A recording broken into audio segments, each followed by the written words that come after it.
Sabe quando tem uma trilha sonora que resume a notícia com perfeição? Tem. Hoje nós temos. Solta aí, Fábio. Daqui não saio, daqui ninguém me tira. A gente foi lá nas antigas para resumir com perfeição o que está acontecendo com o deputado federal Daniel Silveira. Ele diz, daqui não saio, daqui ninguém me tira.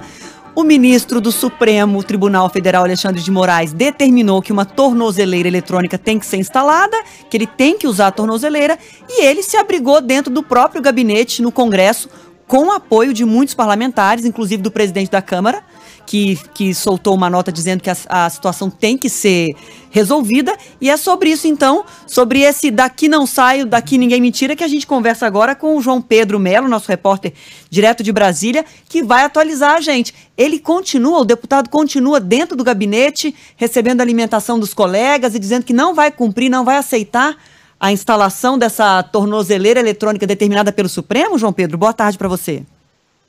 Oi, Adriana, boa tarde para você, para o Fábio, para todos que nos acompanham. Olha, a questão é um pouquinho, vamos dizer assim, pior que isso, né? A gente pode dizer, porque o parlamentar está agora no plenário da Câmara, ele saiu do gabinete por volta de 2 horas da tarde, fez um discurso agora há pouquinho em que disse que era inadmissível essa decisão do ministro Alexandre de Moraes, abriria um precedente contra deputados e senadores e que, portanto, ele não estava se recusando, vamos dizer assim, a cumprir essa determinação. Ele disse que cumpriria depois que os parlamentares analisassem o fato. Só que aí a gente tem também o outro ponto dessa história. O Supremo Tribunal Federal marcou o julgamento dele para o próximo dia 20 de abril. Ele está sendo acusado, réu, na verdade, na Suprema Corte, por conta de questões antidemocráticas e também por atacar os ministros do STF, também as instituições. E a respeito desse tema, ele chegou a ser preso, mas foi liberado no ano passado e deveria ficar fora das redes sociais e também não se encontrar com pessoas que levaram aí a essa questão, essa investigação por parte do Supremo Tribunal Federal. Com relação a isso, o ministro determinou, então, depois de um pedido da Procuradoria-Geral da República, que ele deveria usar a tornozeleira eletrônica. E aí a gente teve tudo que a gente viu ao longo dessa última noite. O parlamentar estava no plenário da Câmara, saiu de lá por volta de 00:40, seguiu para o próprio gabinete, passou a noite no gabinete, recebeu um colchão de um outro deputado, alimentação também de outros parlamentares. Hoje mais cedo recebeu uma série de orações de parlamentares da bancada evangélica. E aí a gente tem o ponto crucial. Ele disse que não vai sair do gabinete antes do dia 20 de abril, que é quando a gente vai ter esse julgamento do Supremo Tribunal Federal. Ou seja, por pelo menos aí os próximos 21 dias, a gente vai ter Daniel Silveira praticamente morando no gabinete dele no 4º andar do anexo 4 da Câmara dos Deputados. João Pedro, vamos combinar que morar no gabinete da Câmara dos Deputados é melhor do que as condições de muitas moradias Brasil afora, né? É uma suíte 5 estrelas, se você comparar com a qualidade de moradia que muitos brasileiros no nosso país têm.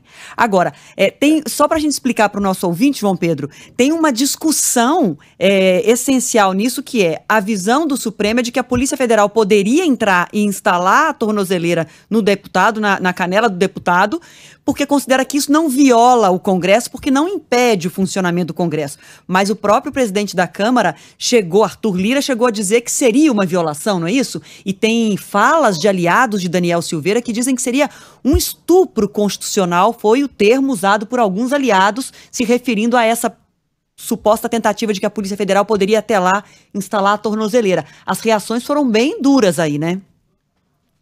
É verdade, as reações foram duras, Adriana, e com relação a essa questão, a posição do Supremo Tribunal Federal é de fato que a Polícia Federal poderia entrar, assim como a Vara de Execuções Penais aqui do Distrito Federal, entrar no plenário, colocar essa tornozeleira no deputado. Só que a avaliação deles é a mesma avaliação, inclusive, que foi dada no discurso agora há pouco de Daniel Silveira, é de que essa questão violaria o mandato político, o mandato dele de deputado, que ele tem aquela questão da imunidade parlamentar, pode falar algumas questões sem passar por julgamento. Então essa, na verdade, é a avaliação dele. Só que aí bate de frente com a avaliação do Supremo Tribunal Federal. E nesse meio do caminho, a gente tem a Polícia Federal, que não vai, ou melhor, não veio ainda aqui à Câmara dos Deputados para, de fato, cumprir essa determinação. Eles não estiveram aqui ontem. A Vara de Execuções Penais, ao ser questionada hoje, diz que ainda não foi informada sobre essa questão, sobre essa determinação do ministro Alexandre de Moraes e que, portanto, não determinou que fosse colocada, então, essa tornozeleira eletrônica no parlamentar. O fato é que o Supremo interpreta que pode sim a polícia entrar aqui no plenário, colocar essa tornozeleira eletrônica, enquanto os parlamentares dizem que não, que isso é uma imunidade, faz parte da imunidade parlamentar. Então, por isso, Daniel Silveira está se abrigando dentro do plenário da Câmara e também em outras áreas como o gabinete, mas ele evita, inclusive, circular nas áreas comuns, vamos dizer assim, da Câmara dos Deputados. Não passou hoje pelo Salão Verde, quando podia encontrar com a imprensa ali na saída do gabinete, preferiu seguir por uma saída de emergência, uma escada de emergência, exatamente para evitar aí esse tipo de contato. Inclusive, saiu pela garagem e entrou diretamente no plenário da Câmara dos Deputados, ou seja, ele de fato está evitando, está indo somente para áreas aí que ele sabe que tem a imunidade parlamentar. Fato é que a gente tem que acompanhar aí nos próximos dias se de fato vai ser cumprida essa decisão do ministro Alexandre de Moraes ou se a gente vai ter aí até o próximo dia 20 de abril, o parlamentar morando praticamente dentro do gabinete. Vocês falaram, né, agora há pouco, a respeito do gabinete ser uma espécie de suíte 5 estrelas. Eu dou alguns detalhes para vocês também. O gabinete do Daniel Silveira, assim como a maioria dos gabinetes que ficam no anexo 4 aqui da Câmara dos Deputados, tem uma suíte, de fato, tem um banheiro ali dentro, os parlamentares podem ter TV a cabo, tem acesso a todas essas questões. A única dificuldade que ele poderia ter, de fato, era para acesso ali à alimentação, mas isso a gente já viu que não é problema, porque os outros parlamentares acabam levando comida para ele lá, assim como também a dormida, né? A gente viu que ele já ganhou um colchão ao longo dessa última noite, então a situação está bem tranquila, bem confortável para o parlamentar lá no 4º andar do anexo 4 da Câmara dos Deputados. Ô João Pedro, antes de me despedir de você, queria que você falasse rapidamente a respeito de um outro assunto, né? Partindo aí do Congresso, chegando até o STF, porque a ministra Rosa Weber negou o pedido da Procuradoria-Geral da República para arquivar aquele inquérito que investiga se o presidente Jair Bolsonaro cometeu ou não crime de prevaricação no caso da vacina Covaxin. A PGR vai recorrer, né? Como é que tá o clima no bastidor disso aí? Exatamente, viu? A Procuradoria-Geral da República vai recorrer dessa decisão da ministra Rosa Weber, que negou, né, essa questão, o arquivamento desse texto a respeito de um crime de prevaricação do presidente Jair Bolsonaro. A gente lembra que isso surgiu lá na época da CPI da pandemia, foi um alerta feito pelo deputado Luiz Miranda de que o presidente sabia a respeito dessas questões. Houve um pedido, então, da Procuradoria-Geral da República para que essa questão fosse arquivada, mas esse pedido foi negado pela ministra Rosa Weber. A gente lembra, né, prevaricar é retardar ou deixar de praticar um ato que seria de responsabilidade do servidor público por conta de interesses políticos ou por conta dos próprios interesses desse servidor.